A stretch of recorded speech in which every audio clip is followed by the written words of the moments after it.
motivo de la incesante búsqueda de la excelencia cultural y humorística, el prestigioso canal abierto hasta desvanecer abre sus puertas. Cuéntalo tú, que a mí me da la risa.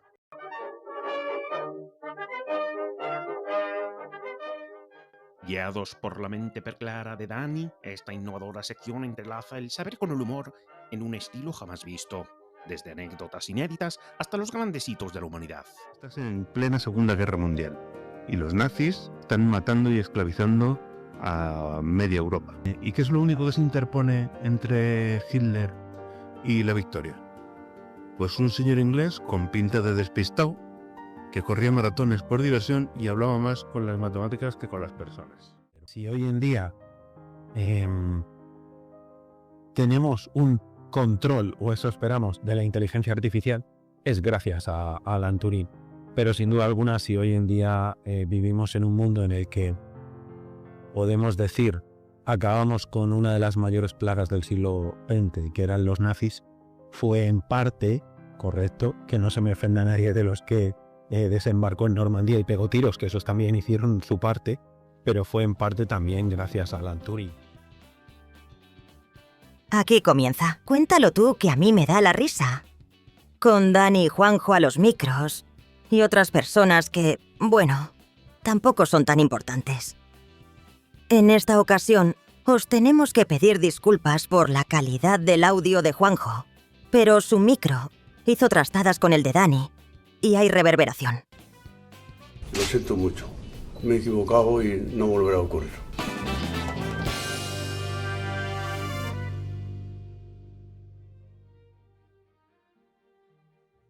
Dani, imagina que estás en plena Segunda Guerra Mundial y los nazis, bien por sus teorías o por la grandeza de sus gestas y demás, están matando y esclavizando a media Europa. ¿Y qué es lo único que se interpone entre Hitler y la victoria?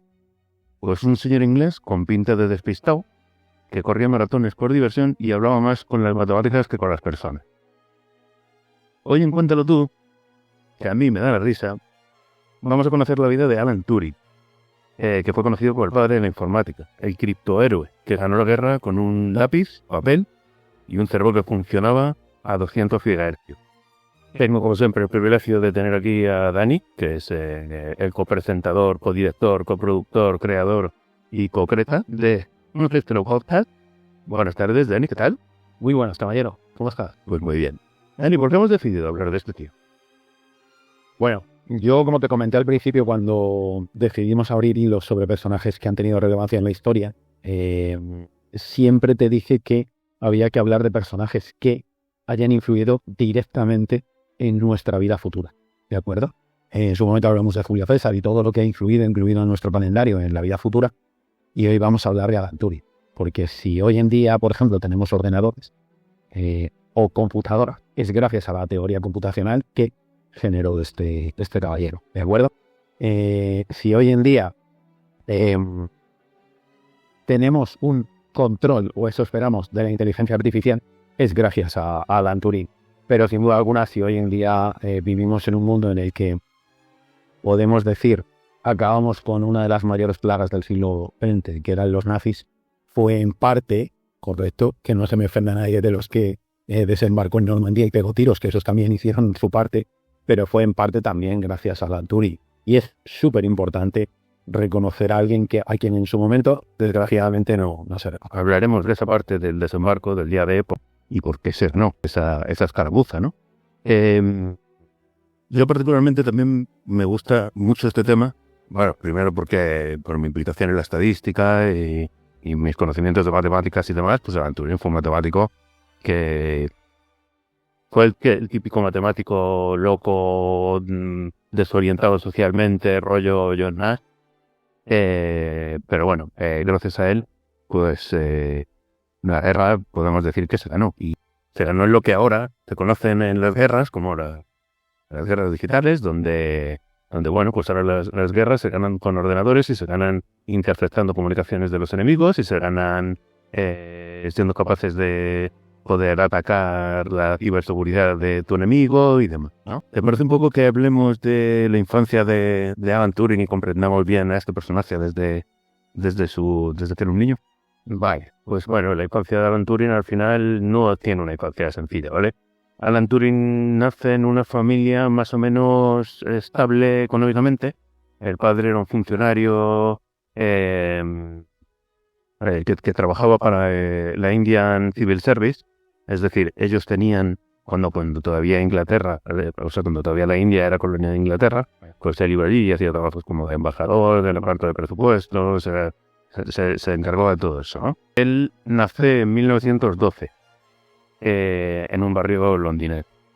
Y bueno, pues el hecho de que sus padres tuvieran que estar siempre con un pie aquí y otro pie allá, hace que al final acabe educándose en muchos internados y bueno, pues dentro de esos internados empiezan a sucederle sus primeras cosas, ¿no? Y una de las cosas que le marcan desde la infancia es pues la amistad que hace con otro chico dentro del orfanato, que es Christopher Morcom, que bueno, que fue entre su infancia y su adolescencia, ¿vale? Entonces, bueno, pues allí conoció en el colegio a este chico y ya se mandaban mensajitos encriptados y ya le empezaron a gustar mucho las ciencias y compartían esa serie de pasiones con los números. Con 18 años, Morcom muere de tuberculosis y entonces, bueno, pues para él es un golpe muy duro. Y es algo que le dejó muy marcado, sí, la Alan Turing.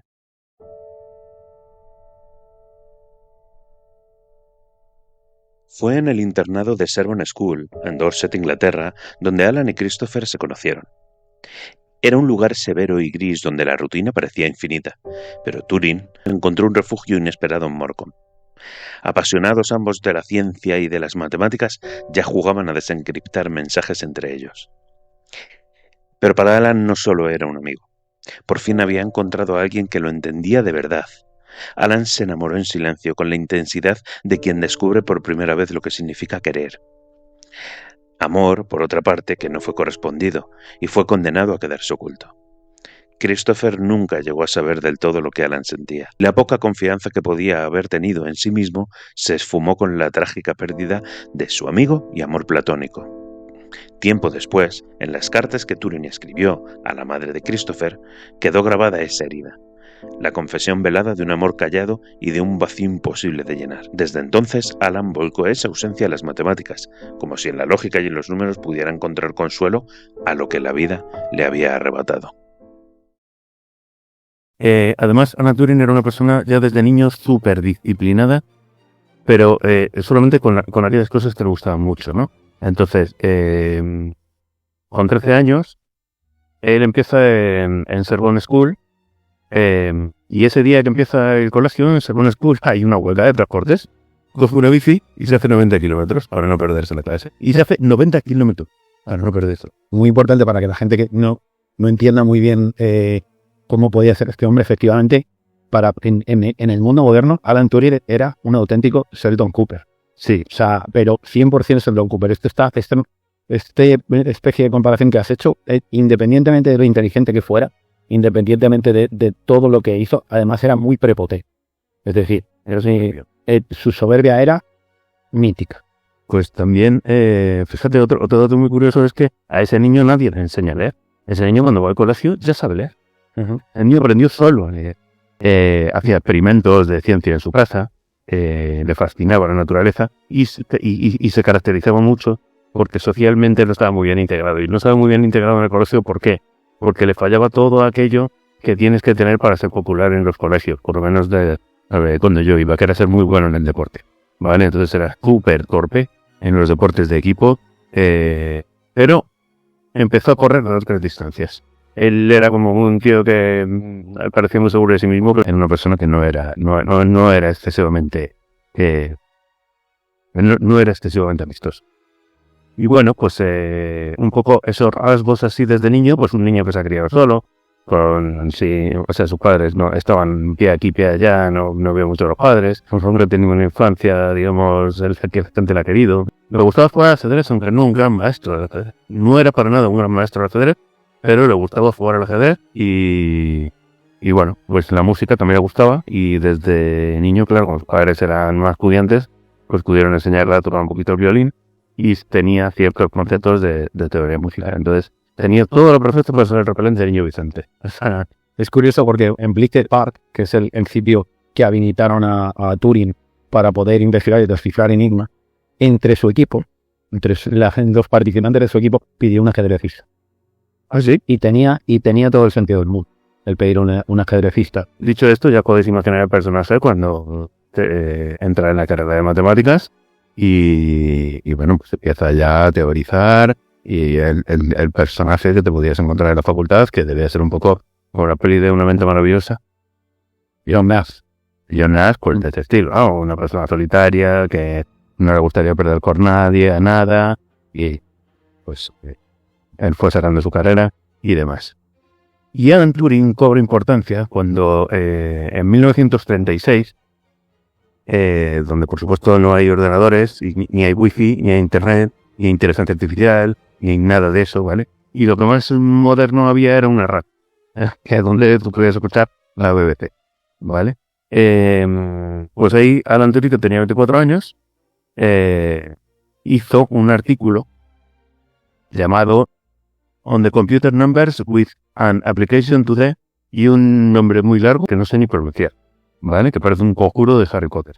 Pero bueno, lo que quiere venir a decir es que en español, en ciencias de la computación y matemáticas, los problemas de decisión son, aplicando los números, encontrar los problemas de decisión. ¿Y qué son los problemas de decisión dentro de la computación y de las matemáticas? Los problemas de decisión son pues toda esa parte oculta dentro de los programas que bueno, pues los que seáis programadores sabréis, ¿no? Que él empieza a traducir en matemáticas, pues, oye, ¿y si se cumple una condición? ¿Y si no se cumple una condición? Los if, los where, los case, es decir, si pasa esto, entonces que ocurra esto, y si no pasa esto, entonces que no ocurra esto, y cosas así de ese estilo, ¿vale? Que ahora no es tan básico, pero que antes no estaba. Y a partir de ahí, bueno, pues se mete en algunos tipos de análisis relacionados con la informática y demás, pero ya en 1939 arranca. Alan Turing era un matemático brillante. Tras su publicación en 1936, donde presentó la máquina de Turing, que era un modelo teórico capaz de descubrir cualquier cálculo, puso los cimientos de la informática moderna. Después, en Princeton, bajo la guía de Alonzo Church, se doctoró con una tesis que exploraba los límites de lo que puede calcularse, abriendo nuevas fronteras en la lógica y en las matemáticas puras. Con la llegada de la Segunda Guerra Mundial, Turing llevó sus conocimientos a un terreno decisivo: el descifrado de códigos, del que hablaremos más en profundidad. Pero tras la guerra, Turing siguió construyendo futuro. En el 46 redactó uno de los primeros informes sobre cómo diseñar un ordenador electrónico de propósito general. En el 47 propuso almacenar programas en memoria, anticipando lo que serían las computadoras modernas. Pero su mayor legado llegó con un artículo en 1950 donde lanzó una pregunta que aún hoy resuena: ¿pueden pensar las máquinas? Para responderlo, ideó el célebre test de Turing, basado en un juego de imitación. Si una máquina conversa con una máquina sin distinguirla de un ser humano, entonces podemos decir que esa máquina es inteligente. Más que una definición de pensamiento, Turing ofreció un cambio de enfoque. No importa cómo funcione por dentro, lo esencial es cómo se comporta hacia afuera. Este test se convirtió en el punto de partida de la inteligencia artificial, inspirando a científicos, filósofos y escritores. Aún hoy seguimos midiendo nuestros avances con esa misma pregunta. Y todavía hubo más. Fascinado por la naturaleza, en 1952 publicó un trabajo explicando cómo las matemáticas podían describir patrones biológicos. Por ejemplo, las rayas de una cebra, las manchas de un leopardo, la disposición de las hojas. En definitiva, nos dejó un compendio de resultados matemáticos que incluso hoy en día están en auge, y más con todo el surgimiento de la inteligencia artificial. Pero ya en 1939 tiene Un tal Adolfo decide invadir Polonia. Sí. Un tal Adolfo dice, bueno, pues voy a invadir Polonia. Se me ha ocurrido hoy, podría haber invadido otro país que no hubiera tenido ningún tipo de influencia, yo qué sé. Fiji, voy a invadir Fiji, pues no hubiera pasado nada. Pero no, Adolfo tuvo que invadir pues un país que está en frontera con la Unión Soviética. Y que con el que había hecho además un pacto de no agresión, por supuesto. Digo, oye, nosotros nos podemos llevar bien. Y Hitler un día se levantó y dijo, oh no, igual no. Igual no nos vamos a llevar tan bien. Porque correcto. Incluso Bormann y Goering intentaron convencer a Hitler de que no invadiera Polonia, pero dijo, es que yo ya he dicho que sí. ¿sabes? Y entró. Bueno, y a partir de aquí, Pues sucede algo que es realmente curioso y que muy poquita gente sabe, y es que posiblemente uno de los mejores y más avanzados centros de inteligencia, ¿vale?, está en Alemania. Lo tienen los nazis, ¿no? Cuando hablamos de centro de inteligencia, asociación de centro de inteligencia, hablamos de la CIA y todos pensamos que la CIA es la panacea de la inteligencia mundial. Pues el mejor centro de inteligencia, sin ninguna duda, estaba en Alemania y sin duda alguna estaba dirigido por los nazis. ¿Qué deciden hacer los nazis? Pues los nazis deciden hacer lo siguiente. Para enviar los mensajes de las futuras acciones de guerra que se van a hacer, crean una máquina que llaman Enitum. Esta máquina tiene aproximadamente entre 160 y 200 millones de combinaciones posibles. pero esto es una pequeña corrección. Sé que es un cabrón. Adelante, ¿tú por qué me corriges? Te voy a corregir. Son 150 millones de posibilidades. Es decir, vamos sobre lo increíble. Porque es que con 150, entre 160 y 200 millones no había bastantes. Entonces era mejor poner entre 150 millones. No, fueron como que eran matemáticos también muy buenos en Alemania y fueron como que hicieron una inclinación muy fuerte, pero cometieron un error y luego lo revolví yo. Bueno, perdóname, que te interrumpí. Continúa, solo quería meter esto. Bueno, ¿qué es? Solamente hubo una genialidad en la Segunda Guerra Mundial que superó al cifrado de los nazis. La única genialidad, que fue Estados Unidos, cuando utilizó a indios apaches para transmitir los mensajes de una zona a otra. Nadie, absolutamente nadie en el mundo sabía hablar indio apache. Qué bueno. Y entonces Estados Unidos ganó la guerra en el Pacífico gracias a lo más codiciado que había entre los japoneses era pillar a un indio apache. O sea, buscaban a los indios apaches. El soldado más protegido de una compañía era el indio apache. Claro. Porque absolutamente nadie hablaba ese idioma. Y fue la mayor genialidad después de Enigma. Porque fue la mayor genialidad porque el indio apache nadie le cogió y nadie fue capaz de descifrar los mensajes que retransmitían los apaches. Es en esto que ya en 1939, y se dio cuenta de Danturi. De, oye, ¿y si se lo puede hacer el enemigo? Entonces, ¿es el enemigo? Que se ponga. Efectivamente, fue así. Es decir, él consigue ganar una guerra gracias a que sabe lo que va a hacer el enemigo. Y eso era primero tremendamente complicado. Primero, porque durante una escaramuza que tienen los alemanes en una zona del sur del Marne, en Francia, son los franceses los que consiguen interceptar esa máquina. ¿Vale? Y sin embargo pasó por 1.000.000 de manos y nadie fue capaz de conseguir descifrarla hasta que se la dieron a los ingleses. Los ingleses, que por posición Hitler había decidido que no iba en ningún momento a intentar invadir Londres ni Gran Bretaña. Le rodeó, les hizo un bloqueo y durante 3 años, 4 años no entraba nada de comida, absolutamente medicación. ¿Para qué narices voy a gastar armas y voy a gastar soldados en un sitio si se van a terminar por rendir porque les voy a aburrir? No les va a entrar nada. Entonces, ¿en qué mejores manos estaba la máquina que en Inglaterra, donde sabía que los nazis no iban a entrar por ahí? ¿Vale? Y se la llevan a Londres. Los franceses se la dan a los ingleses, se la llevan a Londres y allí, en Bletchley Park, se crea un equipo de matemáticos en torno a la figura de Alan Turing, que estaba conocido ya mundialmente como el mejor matemático computacional del mundo. Por lo tanto, todo el mundo puso su carne en el asador en ese proyecto que era totalmente secreto. El Ministerio de Defensa británico se gastó todo lo que tenía y le montaron un equipo alrededor, pero Turing estaba totalmente descontento con su equipo, porque él no quería matemáticos ya estaba él. Y habían puesto un tío que tradujera alemán, y lo primero que dijo Turing: no necesito saber alemán para traducir Enigma, que esto es una cosa muy curiosa, porque Turing estudió durante 2 años en Alemania y sabía alemán, pero decía, no hace falta saber alemán para descifrar Enigma. De hecho, hay una película de Morten Tindum, ¿vale?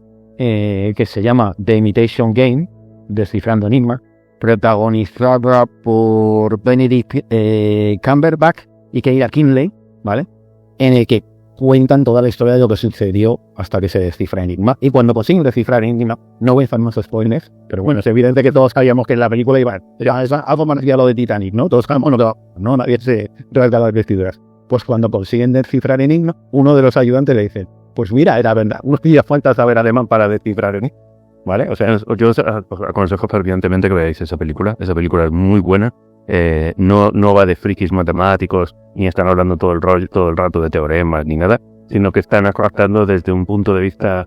Porque la película no termina cuando se descifra Enigma, ¿vale? La película ahí, digamos que recomienza. Y hasta ahí puedo ver. El director del proyecto reúne a Alan Turing y le presenta al equipo. Le dice, quiero 2 criptógrafos, otro matemático de Tartederi, un lingüista, un campeón del mundo de ajedrez y un oficial de inteligencia. Un oficial de inteligencia. Que además le traicionó a Alan Turing. Ese oficial de inteligencia. Alan Turing se dio cuenta casi al final, cuando ya tenían descifrado Enigma. Pero, ¿por qué era un espía doble? Tenía un doble espía. Y le brilló a Alan Turing. Claro, pero esos criptógrafos tienen formación muy hábil. Quiero decir, criptografía es normal. 2 criptógrafos. Bueno, un criptógrafo y una criptógrafa. Y de la criptógrafa hablaremos. También, correcto. Vale, vamos a Enigma, ¿vale?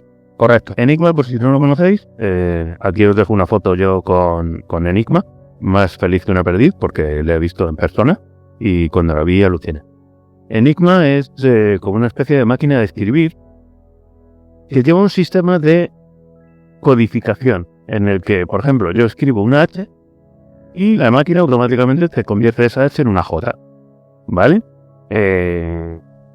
Así hace con todas las letras, y cuando recibe a otra persona el mensaje, lo mete en la máquina al revés y le da el mensaje descifrado. Vale. ¿Cómo se hizo esto? Esto viene de la antigua Roma. Los primeros mensajes ya se enviaban en la antigua Roma y se hacían con un círculo, con 2 círculos, uno fuera con todo el alfabeto, que nosotros no era eso, bueno, nosotros conocemos como A, B, C, D, F, G, H, I, J, con toda la apéndice de letras, correcto. Y otro debajo, en el que, por ejemplo, la A se correspondía con la X, la B con la Y, y así sucesivamente, ¿vale? Entonces, ¿qué pasa? Que ellos, cuando mandaban un mensaje, iban correspondiendo. Todo el mundo, todos los generales que estaban en los diferentes puestos, cuando les llegaba el mensaje cifrado, sabían que tenían que hacer corresponder en ese círculo con la X, y entonces sacaban el mensaje. Para esa época me era difícil porque era encontrar un patrón. Pero claro, para nuestra época eso es sencillísimo. El patrón es súper sencillo, simplemente había que probar 26 veces hasta encontrar cuál era la combinación. De todas maneras, ese patrón repetitivo que existe en cualquier combinación, porque al final, en la mayor conjunción copulativa que existe en el mundo, que es I, Claro. que en inglés es an, y en alemán es un, ¿vale? Fue la pista que hizo descifrar Enigma. Porque era tan sencillo encontrar un I. En 2 millones de textos te encuentras la palabra I, la conjunción copulativa I, te la encuentras repetida 1.000 millones de veces. Y es por ahí por donde se empiezan a descifrar. Fins, todos los patrones, todos. También veremos también que cometieron otro error los alemanes. Un error muy humano. Entonces, ¿qué pasa? Que los alemanes vieron esto y dijeron, bueno, pues nos vamos a basar en ese sistema, pero lo hicieron súper rebuscado. Porque cogieron esa rueda y ya no dejaban las letras. Les coordenaron todas. Ellos no le llamaban carretes. Y empezaron a combinar diferentes carretes, de tal forma que en el primer carrete entraba una letra, por ejemplo, supongamos la A, y salía la H. Esa H se iba al siguiente carrete y entraba como una H y salía como una J. Se iba al siguiente carrete y entraba como una J y salía como una C. Pero es que además de eso, luego había otra combinatoria, que tampoco me quiero meter en todo lo que hay detrás. Había otra combinatoria, porque podían ir moviendo diferentes patrones de los carretes, en los que en total se generaban 150 millones de posibilidades. ¿Cómo sabían ellos qué combinaciones se habían que mover? Porque les recibían todos las secretarias de los diferentes puestos, recibían mensualmente a principios de mes un sobre sellado con cómo tenían que poner día a día el carrete. Todos los días se modificaba. Tenían 24 horas para ver cómo funcionaba Enigma. Si en 24 horas no lo lograban, tenían que volver a empezar. Y así siempre, porque cambiaban el carrete. Por lo cual era probablemente uno de los problemas con presión, desde luego, sin ningún tipo de duda, porque estaba muriendo muchísima gente, dependían muchísimas vidas de eso, y ellos estaban sentados en una oficina trabajando como locos, todo el día dándole vueltas a cómo podían sacar eso. Se juntó la locura de este tipo, que desde pequeño ya sabíamos que era tenaz y que jamás se iba a rendir, habría muerto antes que rendirse, con un problema que a él no le importaba tanto, el hecho de que el problema estuviera matando a mucha gente, sino que era que tenía que unir las piezas para juntar el puzzle, porque en ese sentido era un poco House, y no le importaba tanto a la persona que salvaba, sino que tenía que resolver. De hecho, es curioso, porque uno de los componentes del equipo, ¿vale?, de Turing, cuando ya habían descifrado la máquina, el segundo o el tercer mes de haber descifrado la máquina, sabía que los alemanes iban a atacar un submarino británico en el que uno de los hermanos de los componentes del grupo de Turing estaba dentro en esa máquina. Y Turing no toleró bajo ningún concepto que se trastocaran los planes que él tenía. Es decir, dijeron, tu hermano, haciendo la alma, tiene que morir. Se calcula que haber descifrado el enigma para Turing supuso cortar la Segunda Guerra Mundial entre 3 y 4 años. Ojo, estamos hablando de que al mes moría fácilmente 1 millón de personas en el mundo. No solamente estamos hablando de la parte alemana, estamos hablando también de la guerra que estaba sucediendo en el Pacífico entre Japón y Estados Unidos. Norte de África, Europa, es decir, estamos hablando de una guerra a nivel mundial. Filipinas, vale. Multiplica 1 millón de personas por 12, estamos hablando de aproximadamente, no somos 12 millones de personas. Todos sumados y sale. A mí me sale igual. Okay. Teniendo en cuenta que ya habían caído, o sea que la guerra en total se llevó por delante entre 75 o 70 millones de muertos. Sí, se calcula entre 70 y 85 millones, porque esta fluctuación de 15 millones, porque los 15 millones restantes son desaparecidos, que nunca aparecieron. Entonces, al final, después de 3 años de guerra, si no aparece, se le considera como fallecido. Entonces, entre 70 y 85 millones de muertos. Ten en cuenta un conflicto de aproximadamente 4 años, ¿vale? 4 años y 5 años y poco. Entonces estamos hablando de 85 millones y unos 12 millones de muertos al año. Eso fue lo que consiguió Turing, salvar 48 millones de vidas. Que no te puede parecer una tontería, pero nego, más todas las actuaciones que tuvieron lugar en el que salvaron ataques. Que esto hay que puntualizarlo muy bien. No se salvaban todos los ataques. Porque esto es algo que Turing dejó muy claro. No vamos a salvar todos los ataques. Volvió a utilizar la matemática. Haremos un cálculo de a cuántos queremos salvar, cómo los queremos salvar, dónde los queremos salvar, con la suficiente estrategia para darnos cuenta de que con la estrategia suficiente para que los alemanes no sean conscientes de que hemos descifrado el enigma. Porque si hoy a mañana nos ponemos a salvar todos los ataques, los alemanes van a decir, bueno, nos han pillado aquí, nos han pillado aquí, nos han pillado aquí, nos han pillado aquí, los 4 que íbamos a hacer nos han pillado, fuera enigma. No.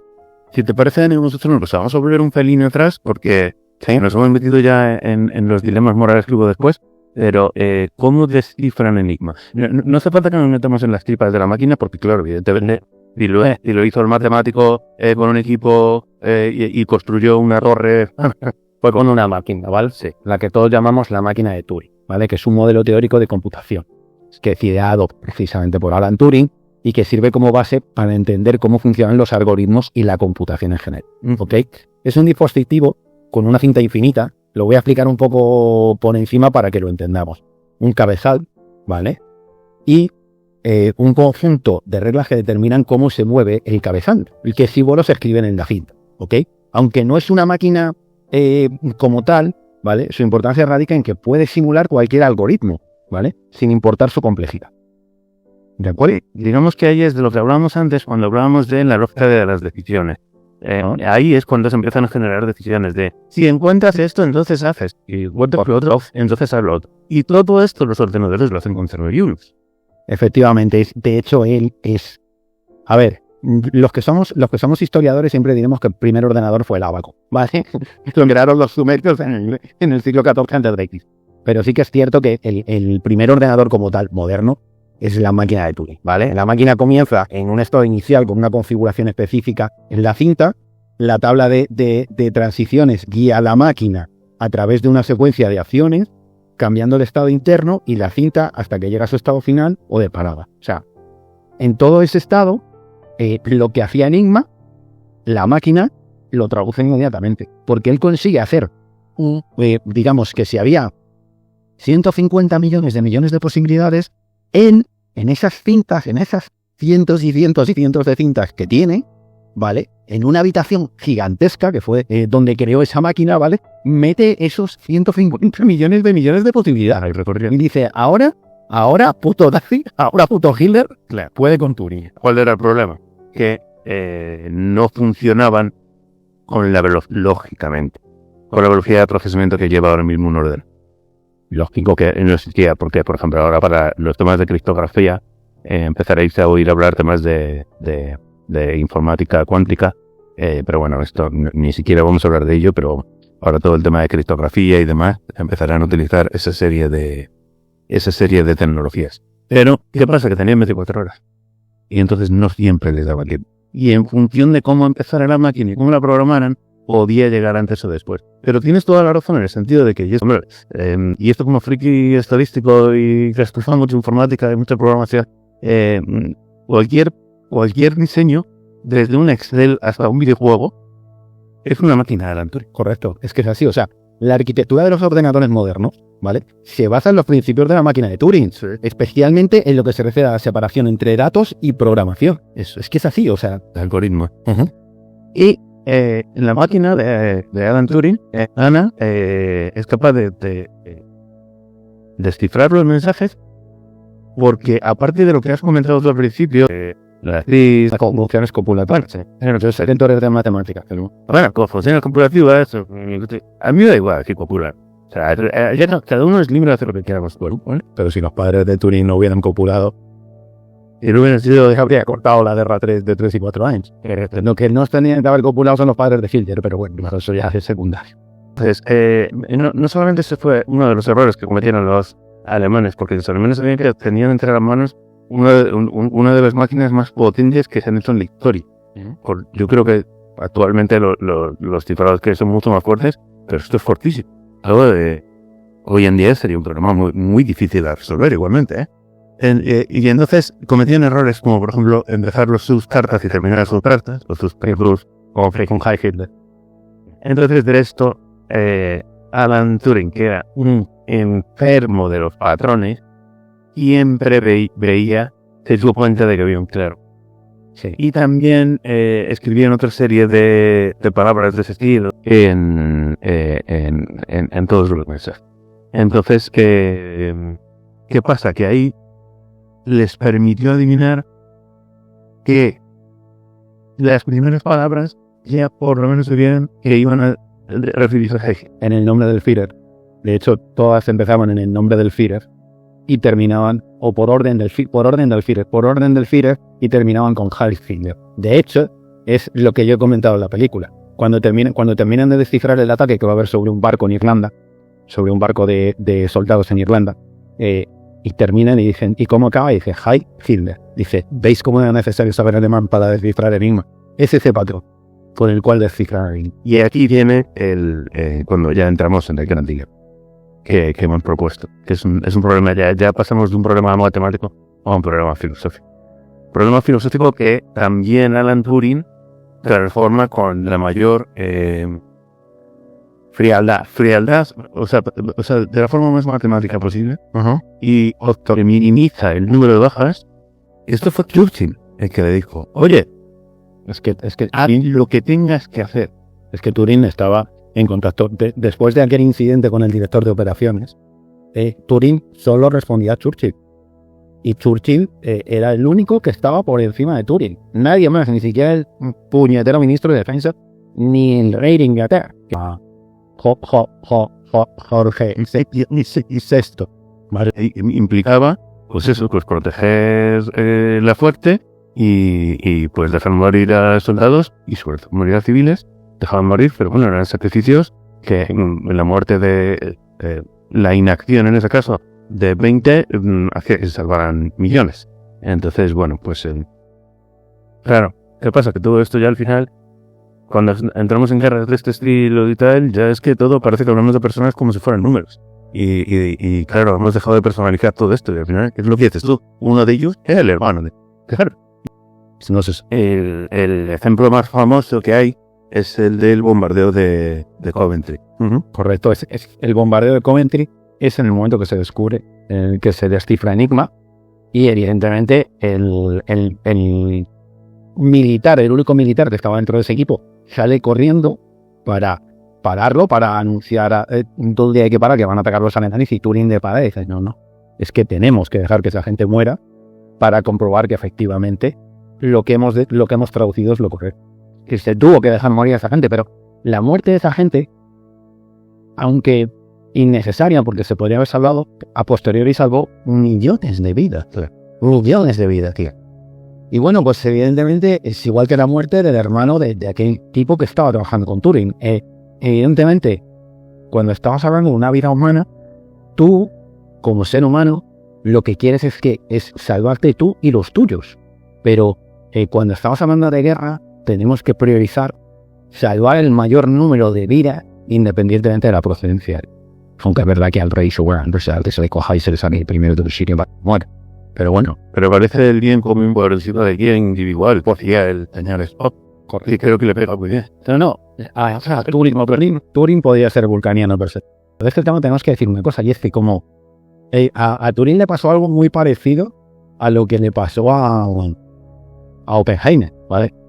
Era que como aquel proyecto que se crea está sumamente secreto y nadie puede saber que ese proyecto se ha creado para eso, absolutamente nadie reconoció a Turing el mérito de haber descifrado Enigma. Dice que fue algo muy parecido a lo que le pasó a Oppenheimer en Estados Unidos, independientemente de la movida que tuvo con Truman luego, que hay que tener muchos bemoles para decir que el señor Truman tenía una mano vestida manchada de sangre. Y le diga a Truman, ya, es que de botones digo yo, me está haciendo...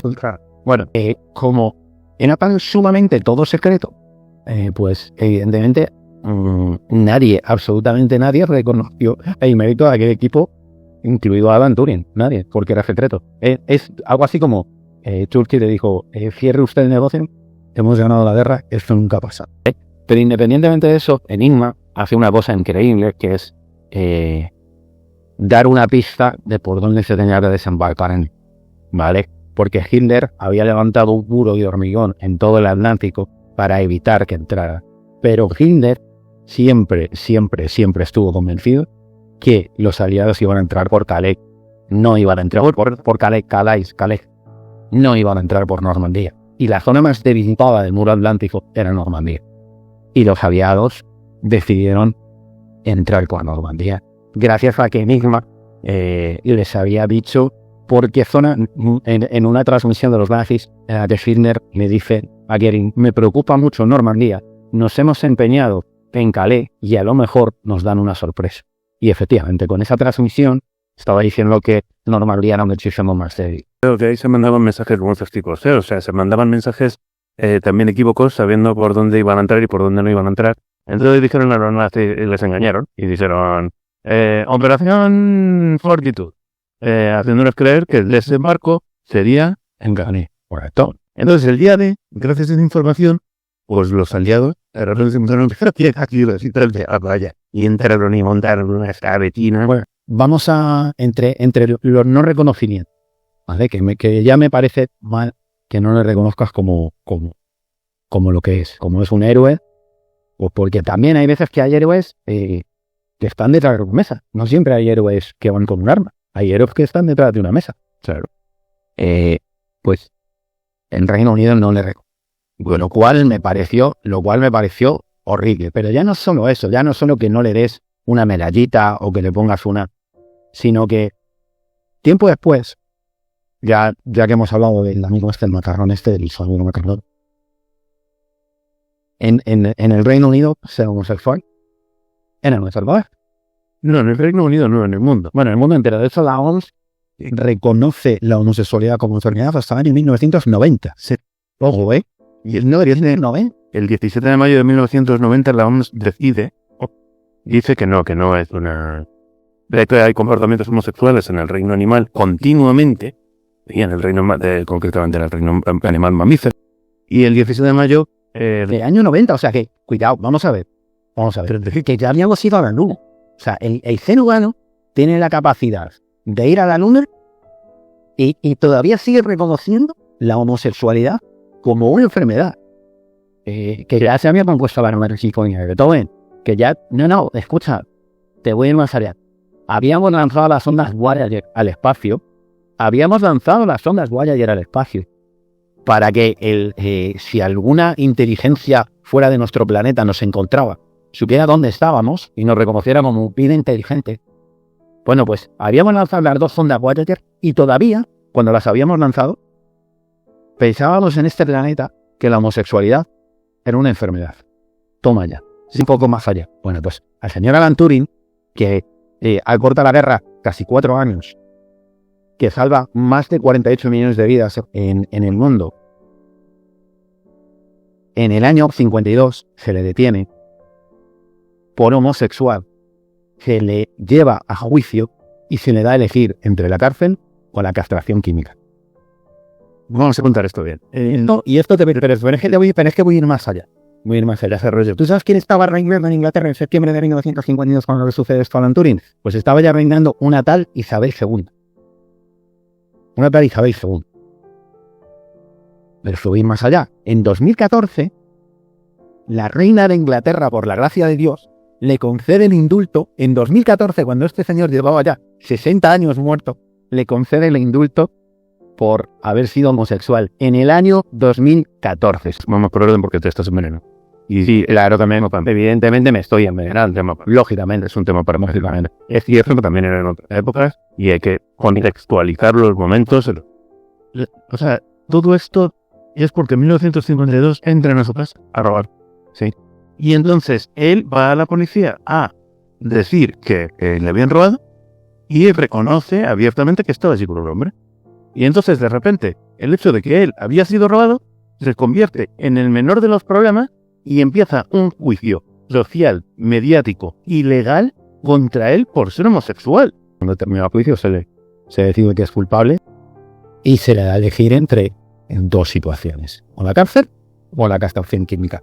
Pero es que la castración química durante 2 años llega a tal punto en el que le salieron pechos porque se le dieron O sea, que no le dieron la típica castración química que había, que era una inyección y tú evitas que le dieran una y ya le no dieron pechos, se le debilitó la voz, se le puso voz femenina, y evidentemente no me fue tan disfuncional. Que fue que dentro de todo lo que le pasó al pobre hombre, fue el menor de sus problemas. Era una humillación pública se le salían pechos, le perdía masa muscular, o sea, se debilitaba, tenía impotencia, lo que te has dicho, también como cambios de humor. Lógicamente, o sea, para él fue devastador, porque en sí ya de por sí era una persona que no comprendía muy bien, no se sabía relacionar socialmente muy bien, después de todo lo que había hecho y tal y cual, y de repente le reconocieron con eso, fue absolutamente devastador. Le retiraron la acreditación de seguridad, ya no podía colaborar con proyectos militares, pero es que además quedó apartado de toda la parte de la investigación de antes de ver, todo. O sea, dejó de poder investigar temas de inteligencia artificial. Joan Clark, que es la única mujer que trabajó con él dentro de ese proyecto, durante el proyecto Enigma, Joan Clark, durante un momento determinado de su vida, vio que su homosexualidad le iba a complicar mucho la vida. Y ella, sabiendo lo que él era, porque lo tenía clarísimo, se ofreció a casarse con él y a llevar una vida secreta, que ella no tenía ningún problema, porque lo que realmente lo amaba tanto, tenía un amor platónico, lo amaba incondicionalmente, porque a mí me gusta mucho esa palabra siempre, amor incondicional, tío, me ha gustado siempre mucho. Bueno, continúo, lo amaba tan incondicionalmente que ella estaba dispuesta a sacrificar su vida para que a él no le pasara nada. Y aún así, él no quiso joderla, no quiso romper la ira de ella. Le dijo, tú tienes que tener hijos, y yo no te voy a amar nunca. O sea, y ella lo que le estaba diciendo es que quiero salvarte la vida. Ella lo vio, lo vio mucho tiempo antes de que luego le pasara todo lo que le pasó. Y desgraciadamente, pues no pudo salvarlo. ¿Por qué? Porque en el año 54 no sabemos si ni asesinaron, no sabemos. Es cierto que ya en su cabeza no estaba centrada. Es cierto que utilizaba mucha química en su laboratorio. Dicen que mordió una manzana y y la manzana tenía arsénico, cianuro, y murió, con consecuencia del envenenamiento. Su madre, que es la persona que más puede hablar sobre este tema porque convivía con él a última hora, dice que sí, que era cierto que él se envenenó aquí mismo, se pensó en el suicidio, pero lo cierto es que es muy complicado el saber si se suicidó porque ya había decidido que había hecho todo en la vida y que lo habían hundido, si realmente alguien lo envenenó o si realmente fue un accidente. Lo que es cierto es que ese mordisco de la manzana durante mucho tiempo se consideró, como él es el padre de los ordenadores y de la computación, se consideró que el mordisco de la manzana del logo de Apple era un guiño hacia él, pero el creador del logo de Apple lo ha desmentido total. Sí, dicen que no tiene nada que... Yo sí que creo que sí lo es. Pero que es un homenaje a Alan Turing. Hay diferentes... Hay gente que dice que tiene que ver con la manzana que se le cayó a Newton, que dicen que tiene más que ver con eso. No lo sé. La manzana. Era una mala persona. Que tengan y que... Newton... Hijo de puta, Newton, Cuidado, cabrón, que tienes el coche aparcado al lado del de Plutarco. Ya hablaremos. Y ya veremos, os vais a encontrar Plutarco y tú, los dos, las rueditas rajas cuando veamos. Que os tenemos vistos. a reventarla con Isaac, pero ¿quién se llama Isaac? Si no es judío. Y tú no eras judío, ¿para qué te pones Isaac? Bueno, a lo que vamos. Que durante muchos años la manera de morir de Alan Turing se ha asociado al logo de Apple, ¿no? Sí, bueno, yo no lo sé. Hay tres teorías, ¿vale? La versión oficial u oficiosa que se dice que es un suicidio, que él al final inyectó cianuro en la manzana, se comió la manzana, y la autopsia, cuando le hicieron la autopsia, en efecto reveló que había muerto envenenado. Lo que me parece más triste de todo es que, desgraciadamente, mucha gente que está viendo hoy el podcast, ¿vale?, estará sabiendo por primera vez quiénes saben. Y seguramente esos mismos, todos, sabían quién era Adolf Hitler. ¿Sabes? Eso es lo triste. Sabían que tenía muchísima información acerca de la guerra. Sabía mucho de su nación y de todos los secretos y demás. Estaba en plena ebullición ya la Guerra Fría y tenía miedo de que pudiera dar información o resentimiento a lo que le habían hecho los ingleses a la Unión de Repúblicas Socialistas Soviéticas. Con la URSS o la CCC, la Unión Soviética CCP. Bueno, pues creo que hemos dado un buen viaje a través de la vida de Alan Turing. Sé que se podría haber profundizado sobre un millón de cosas más de él. Sé que habrá muchísimo más, evidentemente. Yo creo que con esto, querido Dani, podemos dejar correr el tema de Alan. Me gustaría dar un aperitivo a nuestra audiencia, a estos millones de personas que nos están escuchando. Vamos a hablar de la primera mujer premio Nobel de la historia. Por una parte, la primera mujer que fue profesora en una universidad y doctora. Y gracias a ella, hoy en día tenemos las radiografías. Está claro que estamos hablando no de la etiqueta hotel, ¿no? Está claro. Pues nada, ¿quieres despedirte de nuestra audiencia que es legión? Pues nada, dejadnos comentarios, dejadnos sugerencias, si os ha gustado, si tenéis algo que preguntarnos y demás. E intentaremos, bueno, pues daros respuesta lo más rápido posible. Incluso si tenemos que hacer una sección de preguntas, porque claro, también preguntasteis sobre Roma en el último podcast. Si tenemos que hacer una sección solamente de preguntas de cada uno de los temas, lo hacemos sin ningún tipo de... Encantado de la vida, por supuesto. Y nada, daros las gracias por estar ahí. No olvidéis suscribiros, darle al like si os ha gustado, recomendarlo a vuestros amigos. Y si no os ha gustado, recomendárselo a vuestros amigos. Y la campanita. Y You Can Read My Bed. Acuérdate siempre eso. Para que el señor YouTube os avise, ¿vale? De que hay un vídeo. Material calentito. Se llama José Antonio Martínez YouTube. Y os llama él, os da la campanita y os avisa, ¿vale? De que tenemos vídeo. ¿Y qué? ¿Tenemos algo más que añadir? Yo no digo nada, que no voto ese.